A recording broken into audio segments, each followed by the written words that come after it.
Afternoon, everyone, and welcome to the University of Manchester Middle East Centre online webinar on an outlook on the real estate industry, its challenges and opportunities. My name is William Walsh. I'm part of the corporate relations team as well as the counselling team here at the University of Manchester Middle East Centre, and I will be the moderator for today's session. So we've taken this opportunity to really get our students and alumni as well as our larger community involved in what's happening in the real estate sector, as many of you actually have a stake within, directly or indirectly within this industry. As well as that, we've got a brand new stake with the brand new Masters in Real Estate program, which initially launched back in September of 2020 last year.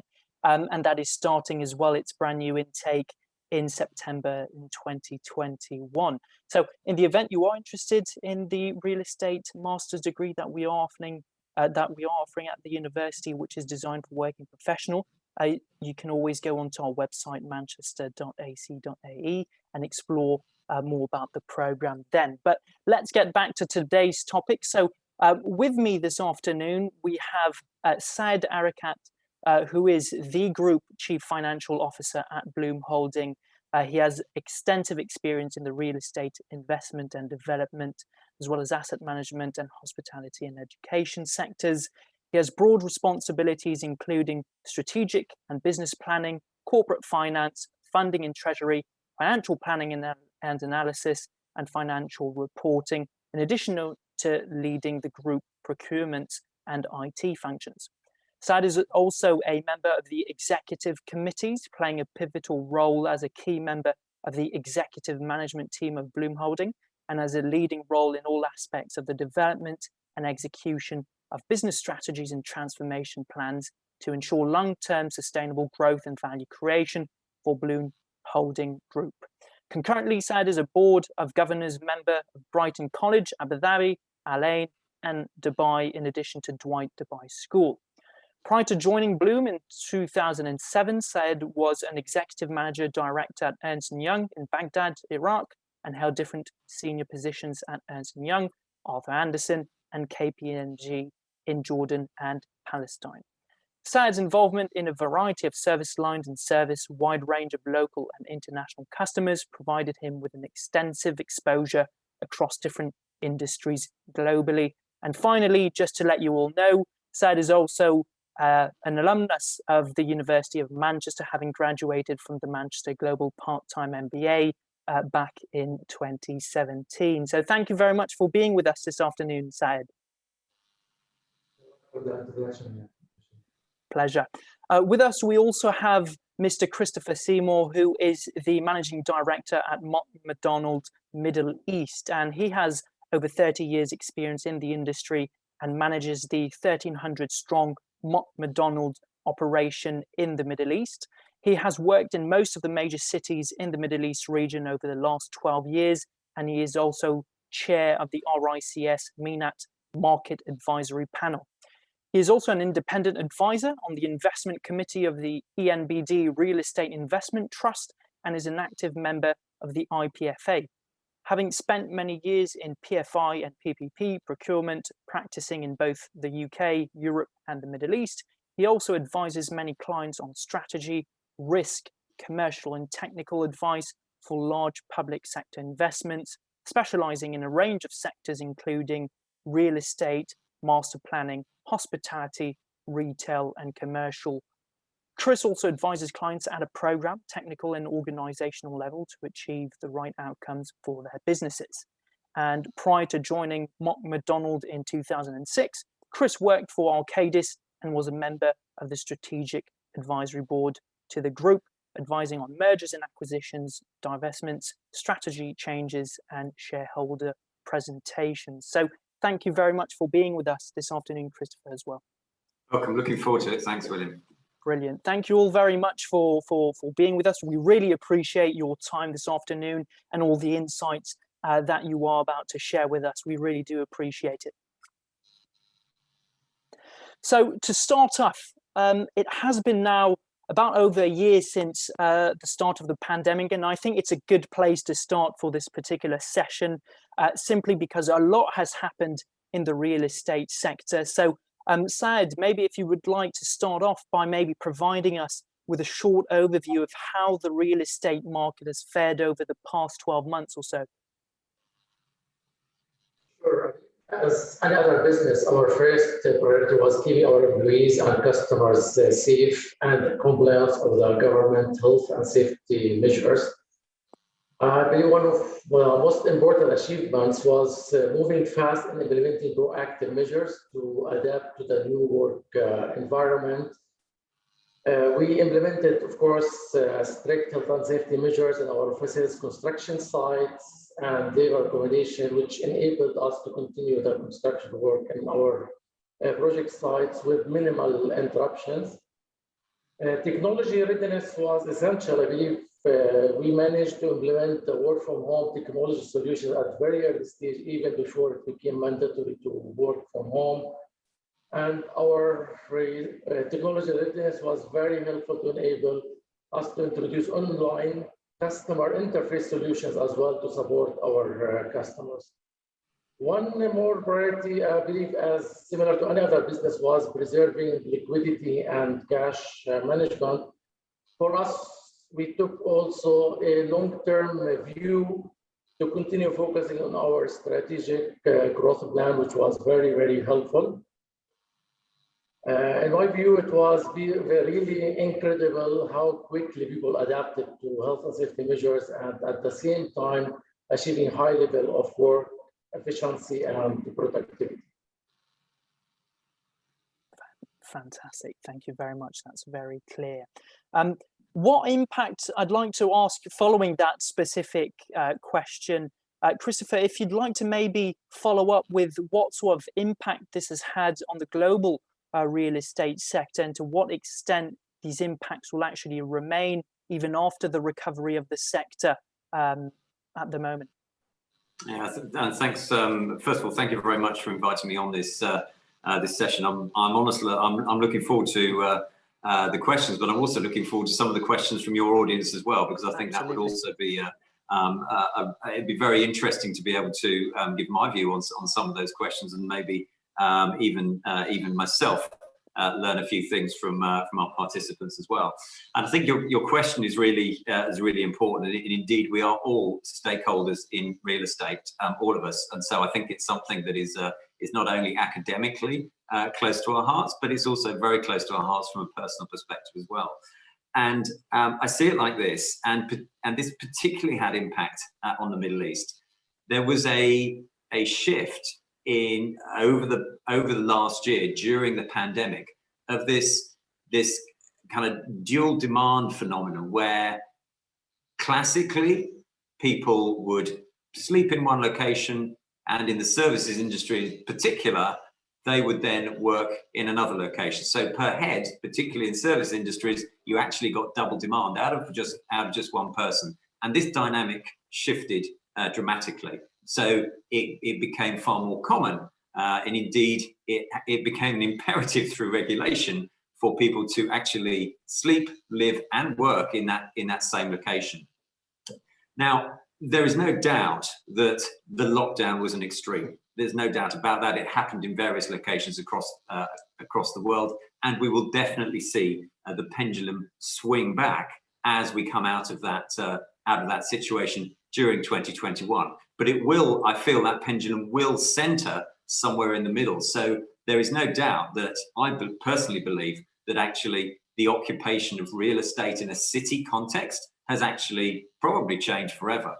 Now, what that's going to mean is that's going to mean there is a certain amount of probably redundancy around some of the commercial office space in its traditional sense, but also it will drive demand for different spaces and different designs of spaces, perhaps at home, as people use that blend between home working and office working as much more of a blend in their lives. Now, there's no doubt that in certain markets, particularly saw it in Europe and the US, these trends were already there to a greater or lesser extent. And those companies also experienced some of the constraints solely home working had.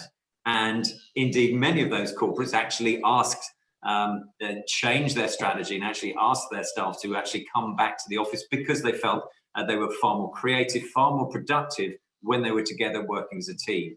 And so I think this is really where we're going to see the focus of the change. It's going to be, companies are going to be seeing corporate real estate as an enabler for their business, as an opportunity for collaboration and team working, rather than just the location where you sit in ranks of desks delivering your work.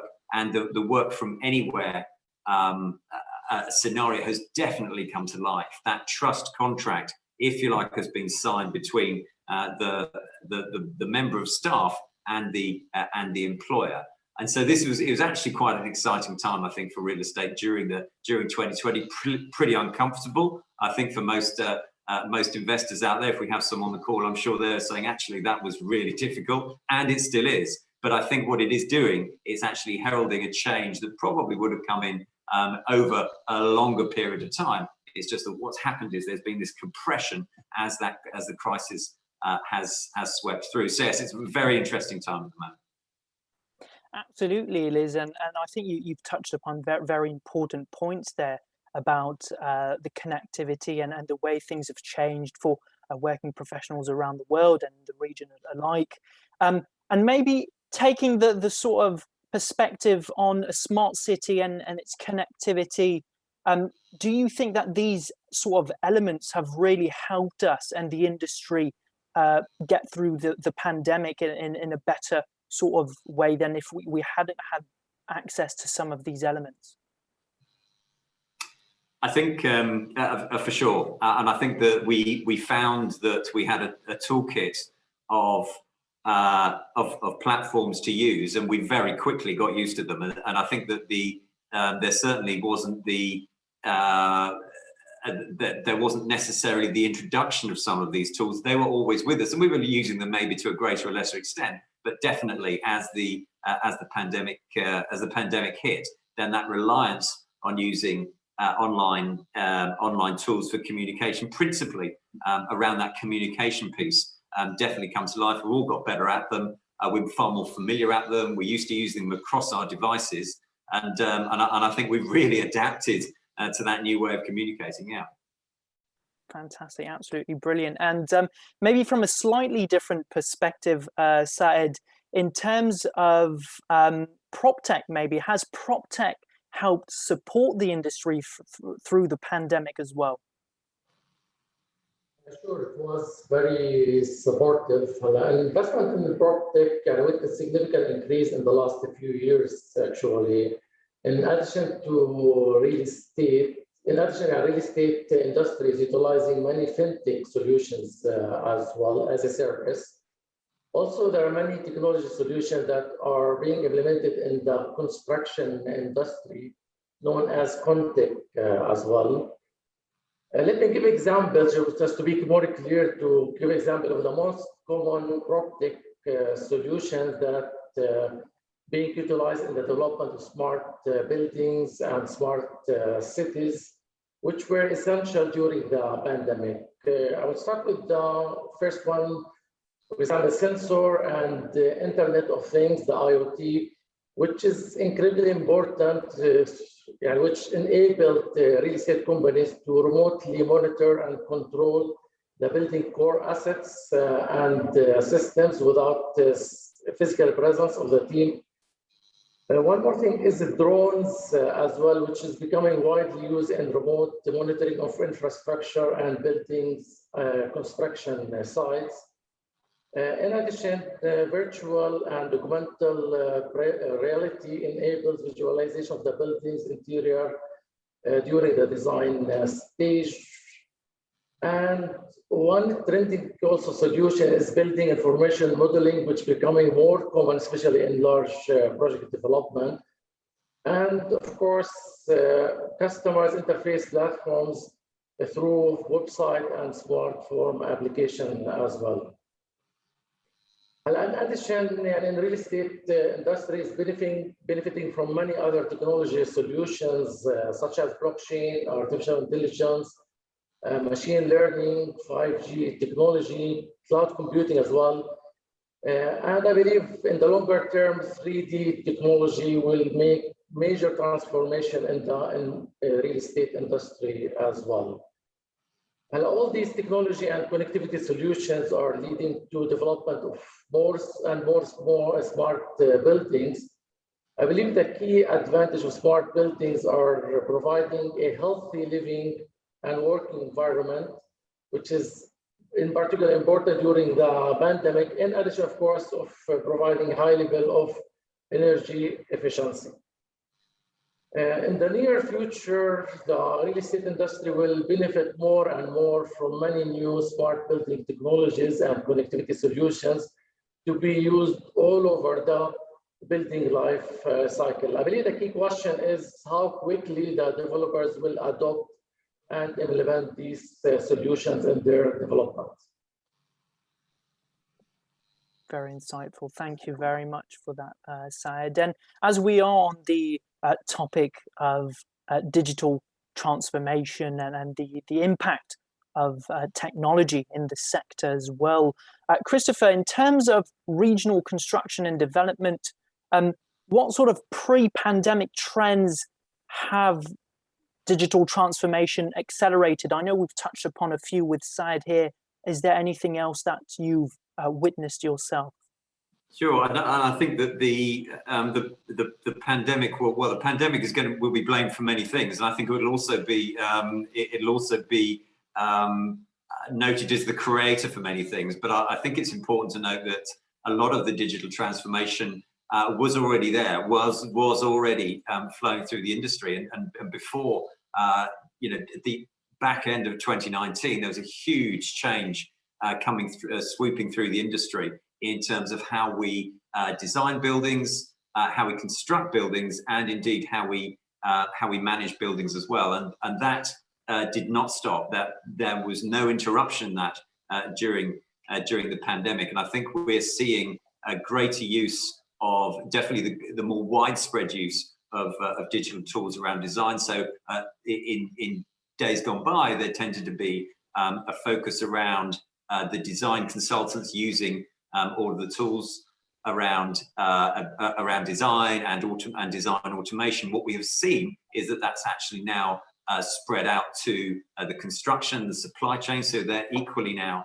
digitally oriented. And beyond that, even into the key part is going into the asset management cycle. And as many of the Middle East cities become more mature, we move from asset creation to asset management. And indeed, many of the things that Saed was talking about are those solutions to enable owners to get the best value out of their real estate. So I think what has happened is that those tools have become ever more important, because as some of the real estate assets become repurposed and adapted for the new uses, that asset management piece is even more important, and certainly a technological solution around AM is vital, honestly.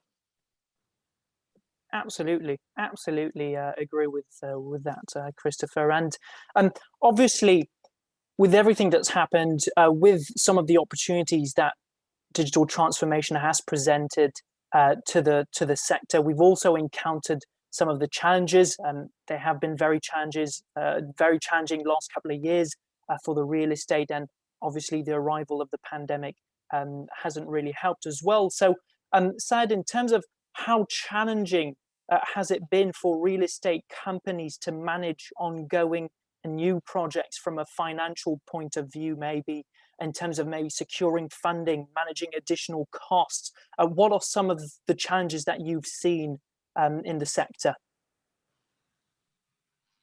Sure. William, before commenting on these particular challenges, let me comment on the impact also witnessed across many asset classes. And as you know, in the real estate, there are different asset classes like residential, offices, retail, hotels, and logistics. I believe the impact in the UAE and other countries are very similar. For example, one of the trends in the short term, I believe it was in the real estate market, demand witnessed a shift toward local investors rather than foreigners, mainly due to the travel restrictions. And the residential property, the residential property was one of the lowest impacted sectors in the real estate. It was stable during the pandemic. So for companies with investment in such asset class, the recurring income and the cash flows continued during the pandemic with minimal reduction. On the other side, one of the significant impact was on the retail industry due to the shift on the online shopping, which experienced which I believe will continue in the longer term as well. But this has also created opportunities for the logistics and warehouse asset to accommodate the increased demand on online shopping, which is heavily dependent on these facilities. Similar to retail, as we mentioned, the office segments witness significant also slowdown, reduction, due to the new norm of working from home, which resulted in significant lost income for real estate companies and more challenging on the funding as well for the companies with significant investment in this particular asset class. However, the highest impact of the pandemic was on the hotels asset class. On one side, the reduction in occupancy in room rates, and on the other side, of course, this sector witnessed the slowdown in the investment in new hotels, acquisition as well. Maybe in the long term, this may create opportunity for existing hotels as the increase in the demand ultimately may exceed the increase in the supply of new hotel rooms. In respect of other particular challenges of the project, let's say under construction, and of course the social distancing and implementing strict health and safety measure has significant impact on the construction projects in particular. Especially, it's not easy to maintain social distancing due to the large number of laborers who need to work together at all time, and due to the high density in the labor accommodation as well. In addition, logistic and transportation challenges. There was interruption in the transportation, logistics, and availability in the materials as well. The construction materials, especially in the UAE, we depend on importing construction material from overseas, where we witness interruptions and delay in the supply of construction material. However, if I'm talking in particular about our project, there was, let's say, minimal impact and delay in our project. We implemented a recovery plan at a very early stage. We kept, of course, focusing on the social distancing and health and safety measure. There was minimal interruption in the project sites. Even during the lockdown, we managed to actually receive exceptional approval to continue the work on site. In respect of funding, it's always important, of course. Let me start with mentioning the funding model of real estate development projects. It's always include equity, debt, and off-plan sale. Developers should not heavily rely on collections from off-plan sale to finance real estate project. I believe availability of funding is essential before starting any real estate development projects. So no matter what happens during project construction, the fund will be available to continue completing the project. I believe this was one of the main lessons learned during the 2008 financial crisis. And in terms of funding new projects and always securing debt funding, in particular for greenfield new real estate development projects, is becoming more and more challenging. Banks are becoming more selective in funding new projects. However, to mitigate these challenges, I believe there are many key factors to secure the funding of the project despite of such challenges. The first and the most important is the viability of the project, implementing scenario analysis and stress test during the feasibility stage, a clear definition of who are the target customers, and positioning the project to meet customers' demands, especially considering the new trends in real estate development. A particular importance to the strength of the developer balance sheet and capital structure and the overall structure of the funding. I believe even these factors will be usually supportive in achieving competitive commercial terms in the debt funding as well. Brilliant, thank you, Saed. And maybe from a global engineering management and development consultancy perspective, Christopher, are there any other sort of challenges that you've highlighted as well? During the last year, the new challenges you mean? Absolutely. That came out? Absolutely. Yeah, that's a great question, actually. I think honestly, there is a human challenge. There's no doubt about it that we proved that we were for our, if you like, mainly our design teams who are office-based people. There's no doubt that we proved that it is possible to actually deliver high quality, consistently high quality design from the relative comfort of your own home. However, we did also find that it created high levels of stress. It was harder for our people to bookend their day. So there was a tendency to actually overwork. And we saw that, we have seen that quite a lot. So actually, well-being and mental well-being has become a very important part of the way we run our business, and focusing on the most crucial asset we have, which is our people. So there's no doubt we managed to get through it and work through it, but it was not without its challenges. And I think this comes back to what I mentioned before. There is definitely a need to return to the office from the perspective of collaboration and team working. And so for me, sometimes people say, is the office dead? It definitely is not. And I don't think that that's even the evidence that you'll see in the market at all. Clearly, last year, there were times where most of the world in the services sector went back to what I'd call single asset demand. You literally, it was live, sleep, eat, and work in exactly the same place, which was usually your where you lived. But as we emerge out of that, the pendulum swings back.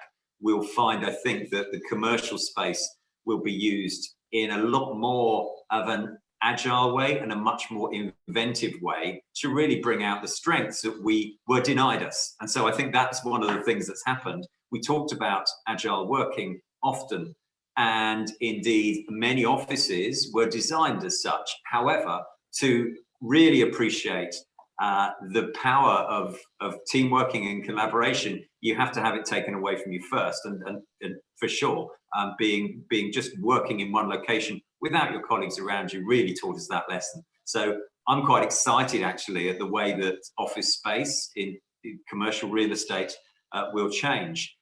We've done some work around this piece, and it's interesting that the densities have actually widened out a little bit. And so rather than people being, if you like, confined to smaller and smaller areas of occupation, we have realized, not necessarily because it has become clear in the way we work, but clearly by regulation, we have had to separate people, move them further apart so that our offices can actually be occupied at between 30 and 50%, depending where you are in the world.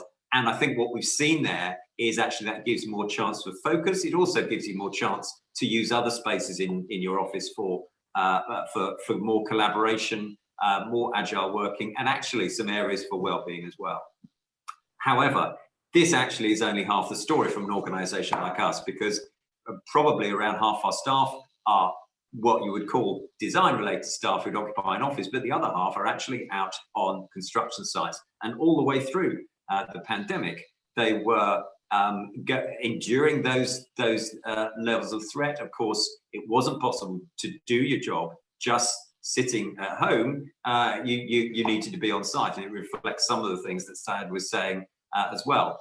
Now, in that to that extent, we also learned how to use technology. As Saed mentioned, drone technology. We use that far more in the way that we monitor our construction sites. But also, there was a need to that physical presence on those sites has been necessary, and it has not been easy. There's no doubt about it, and certain productivity losses have definitely happened. So when you're inspecting some work, you'd undertake the inspection work, then you'd have to stand back and let the inspector have a look at it. So it has caused some disruption around the way that we operate our business across the world, and we found challenges on both sides. So for us, it's been a really big learning curve, and across the world, of course, all of those restrictions and regulations are very different. So we're still living with it in everywhere we work.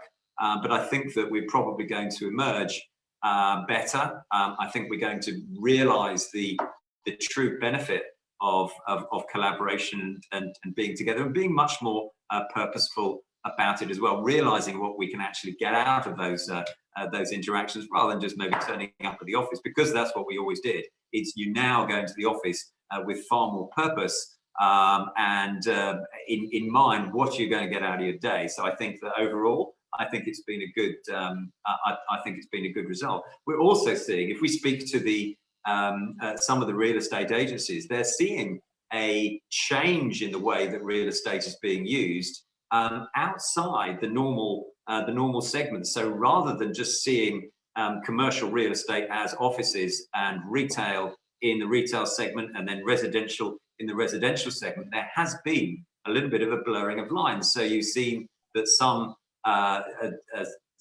retail space being repurposed and reused as what would normally be considered office space. Equally, of course, there's the use of offices. There may be more rather than just the agility and the layout of the offices I was talking about. We're also seeing companies create more individual satellite centers. So maybe than just having a single HQ in the key city, some are starting to look at maybe breaking that down a little bit, having satellite offices in towns closer to some of their employees so they can get there easier, and also it builds in resilience. So actually, whilst there, in some respects, there will be some redundancy in some of the existing commercial space and perhaps lower demand in others, we might actually see it increase. And really what we're hearing from the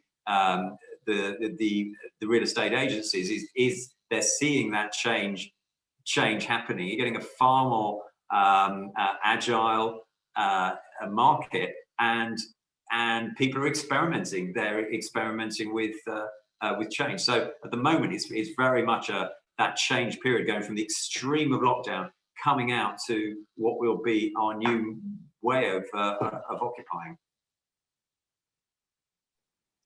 Absolutely accurate there, Christopher. Right on point, I think. And maybe, Saed, you'd like to add something with regards to that.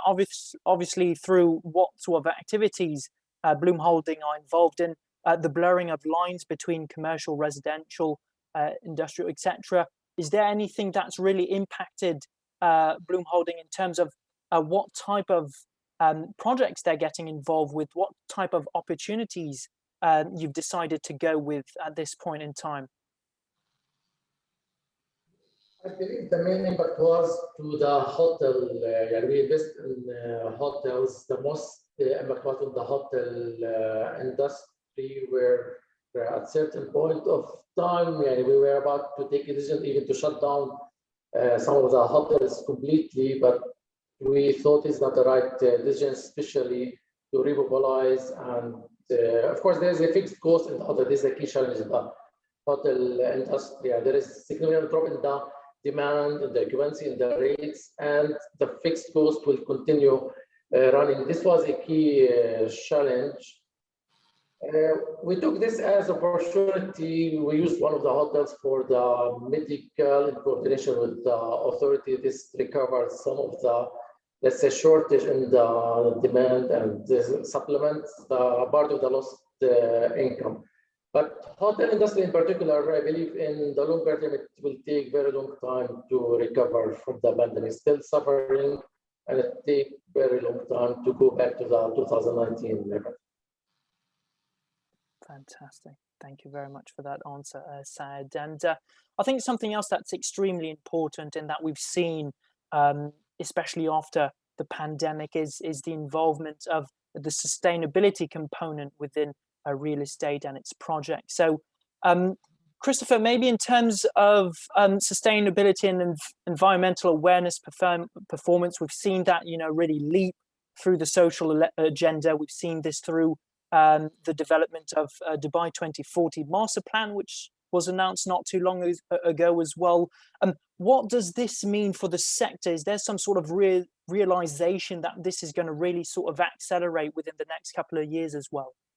Yeah, I think this is you're absolutely right. Though this is the environmental awareness has been the emerging theme to come out of all this. Once we've dealt with the if you like the human side of the pandemic, the emerging theme is environmental awareness, and in the Middle East we've really seen that recently, seen that accelerate, and we've seen that coming out in the 2040 plan. And we've also seen it. There's just been some recent announcements in Saudi Arabia as well, which are on very similar themes.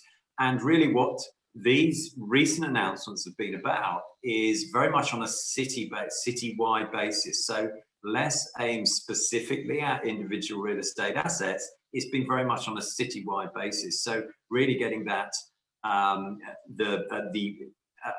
commitment for much more open spaces, particularly in the UAE. That was highlighted in the 2040 plan, but that's also been reflected in Saudi Arabia. So this has been very much something that city planners have now become to realise, that actually this is going to be something for the future. As far as real estate is concerned, from a regulatory point of view, many of these tools and requirements were beginning to be put in place. So really, over the last 10 years in the Middle East, the regulations have been catching up, if you like, to actually provide what would now be considered world-class standard of regulations for real estate assets in the Middle East. And goodness me, the climatic challenges here are far greater than, for example, somewhere in a temperate climate like my home back in the UK, where it is not nearly so difficult to actually achieve the sustainability in buildings. Here, there's a real challenge, and I think that the various governments have done a great job in putting together some regulations that are workable and actually create value in those real estate assets. And this is really important because increasingly investors will tend to consider investment in those assets that also provide some sort of recognition of saving or preventing damage to the environment. So that sustainability piece has become ever more important. So now, not only is it a drive from the government, the funding side has also picked it up. And this is probably going to have an equal impact. So just in the same way as regulation has a very strong impact in the way we design and build real estate assets, when you come to the funding side, that has an equal impact as well. Because when you're looking at your funding package, if your investors are saying, well, actually, there are some requirements that we need before we invest in your asset, then that really does drive the outcome. So yes, we've definitely seen it increase. So we're seeing it really from the citywide piece, which is driven by the plans that we've seen in, for example, the 2040 plan. I think they're looking at 60% of the Emirate of Dubai will be open space, and that's a real strong commitment. And you're seeing similar commitments in Saudi Arabia as well. And I think this is going to probably lead the Middle East in the way it develops its cities. But then when you come down to an asset level, that's very much now, the regulations are in place, and that's very much now we're feeling the effect of not just the funders, but honestly occupiers as well are making some pretty key demand. Now, this of course leaves the question. It's all very well for new assets. This leaves the question: what about the existing assets? And so, what we're really seeing in the market now is the increase in repurposing, or as termed locally, retrofit. So, this is the way that owners and investors can actually change their real estate assets to respond far more to the current sustainability agenda. So that's a lot around mainly focused around energy saving, but also water saving, but also other aspects such as improving indoor air quality, which in previous years has been a real challenge in this location. So we're starting to, and that also explains that change that I mentioned earlier from asset creation into asset management. So the retrofit piece is very much an asset management part of the asset management part of the story, where you're seeing more investment going into the existing assets to change them into something that is much more relevant to the modern world. So we're really seeing both sides of it. The new buildings are being brought on under new regulations. You've got the push there from the funders wanting that with the ESG bias, wanting to make sure that these assets have got some sort of response to the environment, but also on the bit coming behind that, you're getting the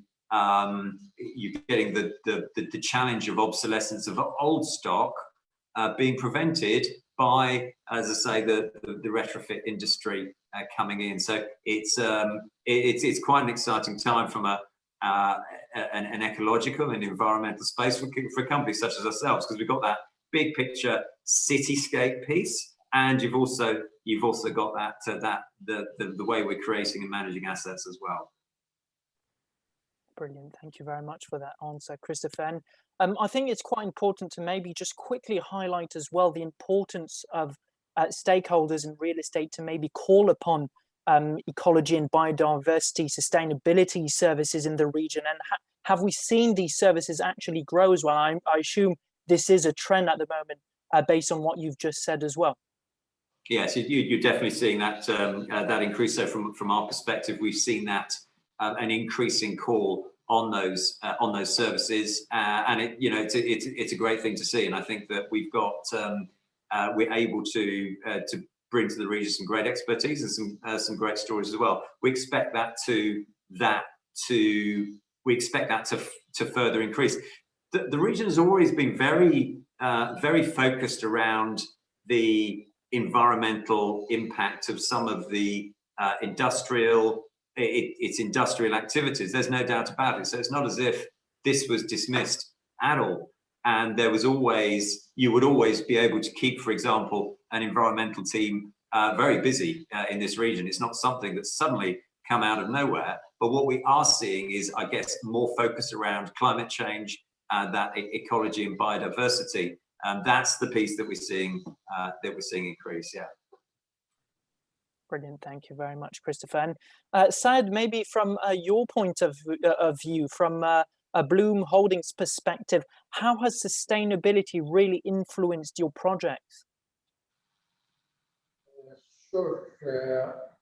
I share the same view with Chris. I believe in the UAE was one of the more advanced countries in introducing the regulation related to green building and sustainability solution at very early stage, which became mandatory in all the new developments. An important, of course, consideration is retrofit. Let me give particular examples, because I believe Chris covered this in detail, but let me give a particular example on what we did for the retrofit of our existing buildings. And some of the building, or majority of our building, we started also a few years ago in introducing quick fix solution to introduce sustainability, like such as LED lights, sensors, and water-saving solution. At a later stage, we started more advanced technology solutions as well. Recently, we introduced IoT and smart sensors to many of our buildings, which resulted in more energy efficiency and, of course, in monitoring the energy efficiency and the environmental condition as well of these particular buildings, which was really particularly important during the pandemic, which enabled us to remotely monitoring our existing building. We also invested in upgrading the AC equipment and many other systems to introduce modern energy efficient systems as well, which was very helpful in reducing the energy cost. In our plans during 2021, we're planning to achieve net zero energy in some of our buildings through the installation of solar panels as well. Actually, in 2019, by the way, we won the Forbes Building the Future Award for the best technology in real estate, and was related to introducing sustainability solution. In my view, and again, sooner or later, our customers, tenants, will be more selective, and they will prefer and choose the buildings with more and high sustainability solutions.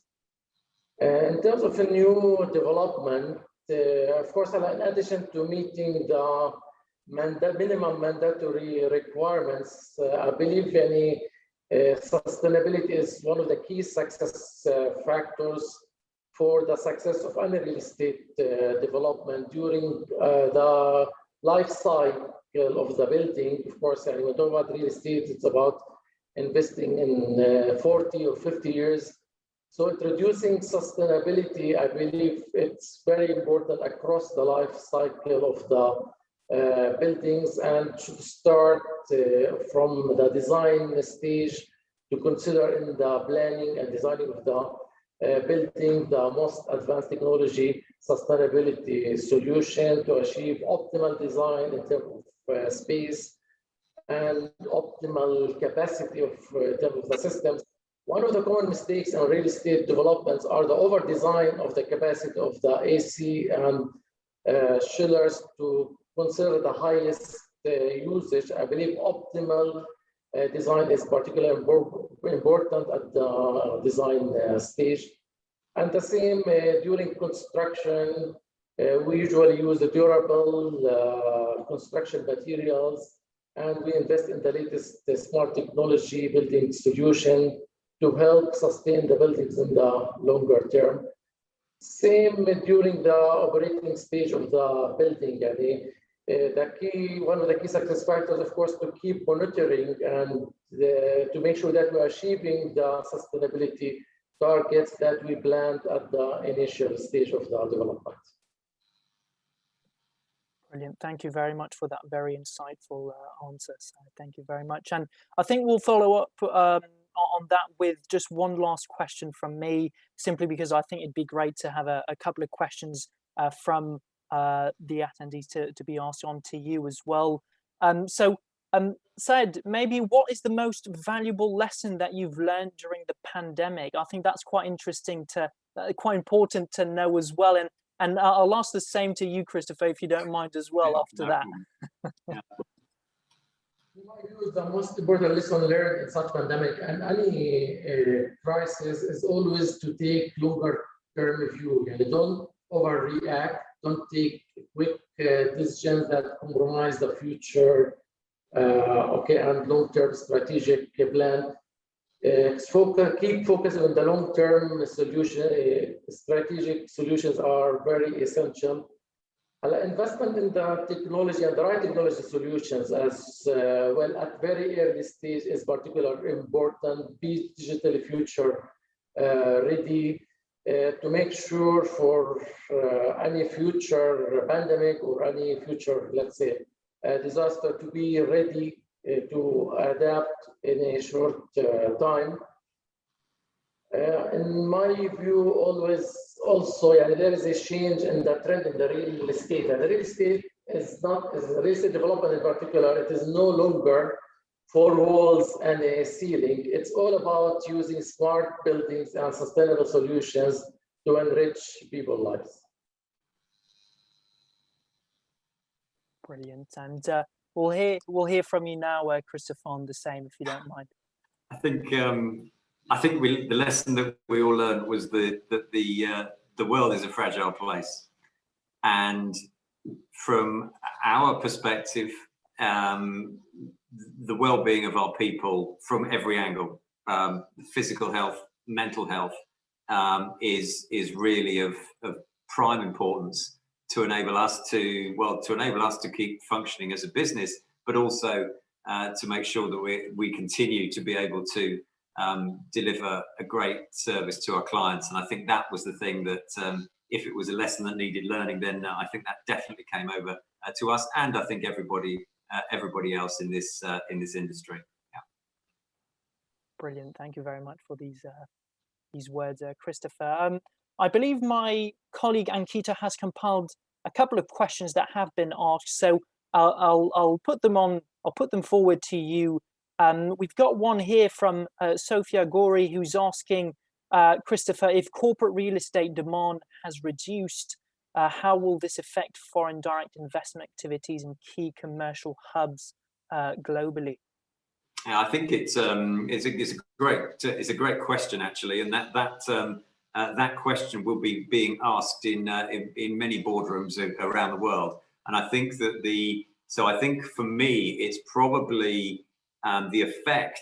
It's not so much going to be less investment. It's just going to be investment in different things. And I'm not saying outside real estate at all. It's going to probably be more. I think that investment is going to be looking at the demand argument probably far more closely, and it's going to be looking for those type of real estate assets that can be adapted and are likely to be more resilient to future risks. And on top of that also becomes the environmental response. That's the thing really that's going to really start changing as we go forward, and that will also drive the need for retrofit for existing stock as well, that perhaps at the time that they were conceived did not respond to those particular aspects. So I think it probably, there's no doubt as the pandemic swept through, that FDI did reduce, but as it picks up again, I think that investors are going to be looking at assets that are adaptable. They're the ones that show resilience, and as I say, also respond to the environmental requirement as well of not only occupiers but also shareholders too. Thank you very much, Christopher. We've got one here from Saed as well. I think this would be best for you, Saed, as your company is related to the education industry as well. So do you think that educational developments will likely be affected in the future after the pandemic? Sure, I believe more focus will be to adapt to the new trends. I believe introducing sustainability technology should be essential part. PropTech should be essential part of any education related to the real estate development. As Chris just mentioned, also focusing also in going away from the traditional, let's say, real estate assets class, finding opportunity, focusing on learning opportunity in other asset class, like, for example, data center. Yeah, the increased demand for the technology solution will create demand for data center, logistics solution. As well, investment and in the tech solutions. I believe this is another opportunity in the market. I just heard in the news actually today, for example, that one of the US PropTech companies called NOC just announced that they will go public in the near future. So I believe in terms of education, this focus on such new trends will be in particular more importance in addition to the classic and traditional real estate. Brilliant. Thank you very much for that answer, Saed. We've got a question here from Mohammed, and he mentions that he was with Arcadis for 10 years, and the company is working to embrace the technology to combat the current IT revolution. And his question to you, Christopher, is as KSA is currently focusing on mega projects for 2030, he's asking about the current challenges and opportunities within that market, if you could provide him with a bit of an answer for that. Yeah, the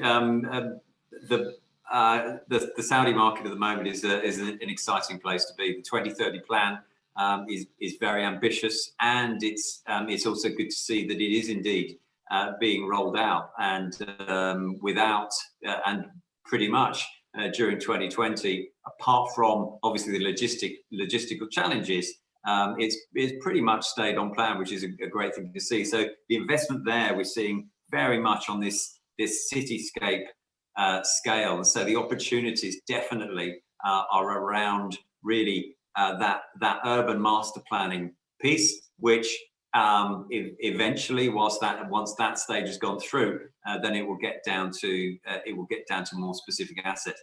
Definitely opportunities around tourism. I think this is something that also Saad picked up as well, is that whilst the hotel industry went through the worst effects during the pandemic, they're probably going to benefit more as it comes out. Why is that? It's because actually leisure time is going to be very important to people, and leisure time means presence in tourism places. So that, if you like, that blend of demand that I was talking about on a city scale around commercial property does not apply to hotels, where in fact you can't really go, you can't go online on holiday. Your physical presence dictates that sector. So those are really where those big opportunities are. So I think for me, it's really around the leisure and the tourism piece, and those big gigacities that are being developed in KSA. Very exciting. Looking at particularly around the environmental piece in a number of those cities, they're really being very ambitious around that, which is great to see. Honestly, it's world class, and Saudi Arabia also benefits from that strength in domestic demand as well, which also is great to see. So yeah, there's a lot of work going on there and a lot of opportunity as well. Brilliant, fantastic. Thank you very much, Christopher. I hope that answers your question, Mohammed. We've got one here from Noman as well. Maybe Saed, if you'd like to answer this question, what impact has the pandemic had on the design of buildings to cater for the new regulations introduced by the different authorities here? Very, very good question. The main impact, in my view, is considering again more sustainability and technology solutions to focus more on the health and well-being of the occupant. This is in particular important, creating more space for work and for homeschooling as well. And another point I would like to mention, there was a shift in the market toward people preference in terms of living in a villa with garden compared with multi-family asset as well. This was a trend that witnessed, and this I believe it will continue in the future as well. Brilliant. Thank you very much for that answer, Saed. And I think we'll have one more just because I'm conscious of time as well. We have a question here from Oliver Higgins, who's asking, Christopher, if you'd like to take this question. He's talking about commercial investors have a growing environmental agenda. Do you see the same in residential? If not yet, what do you think will encourage this change? That's a great question, Oliver. Well done. I think we're not in terms of such that the residential asset is an investable asset. So from that, that really comes down. It tends to come down to the kind of apartment blocks tend to really be where that investment takes place, that investor sentiment is exactly the same. They are looking at those assets having that same environmental agenda as they do corporate real estate, as they do retail assets as well. We're likely to see it where you get into the more individual residential assets, for example, houses and villas, where the investor tends to either be an owner occupier or a very minor investor on, for example, a buy-to-let that's very much driven by the occupier. The occupier is usually driven by savings, literally material savings on energy. So really, I think from what we would see as the traditional and institutional investor, it's the same story, and it's very much around those. We're already seeing it in the apartment developments. It's the same in the retail, and it's the same in the commercial as well. Commercial real estate is not unique in terms of the demands for its investors at all. This is very even across the whole of the real estate spectrum. So, and we're expecting to see more of it as well, and I think that's quite right too. I fully support it, and it's great to see that the governments also fully support that drive too. So it feels, very much feels like we're starting to get there. Everybody seems to be facing now in the same direction and in the right direction. Brilliant. Thank you very much for that answer, Christopher. And I think that's about all the time we have this evening here in the UAE. It's just past 6 o'clock now. So I'd like to thank all those that have attended the session. We really appreciate you being here this afternoon. And of course, we'd like to support the participation of Christopher Seymour, the Managing Director of Mott MacDonald Middle East, as well as Saed Arekat, the CFO of the Bloom Group, Bloom Holding, I should say, apologies. And thank you all very much for attending this session. You can learn more about their operations in the region. So please visit their websites at Mott MacDonald Middle East, as well as Bloom Holding. And as well as that, in the event you'd like to learn more about some of the aspects that were discussed during this session as well, through studying a Master's in Real Estate program, we currently are offering one here in the Middle East. To all those that tuned in, we really hope that this session has proved to be insightful, and I'm sure that it covered a wide range of topics surrounding the real estate sector, past, present, and future, and there are many exciting things to look forward to. So with that being said, Christopher, Saed, thank you very much for participating this afternoon. We really do appreciate your time, and your insight is extremely valuable. No problem. Thank you. Very soon for a future webinar as well. Thank you very much. Thank you. Been a pleasure. Pleasure. Have a very good evening, and do take care. Thank you. Bye-bye now.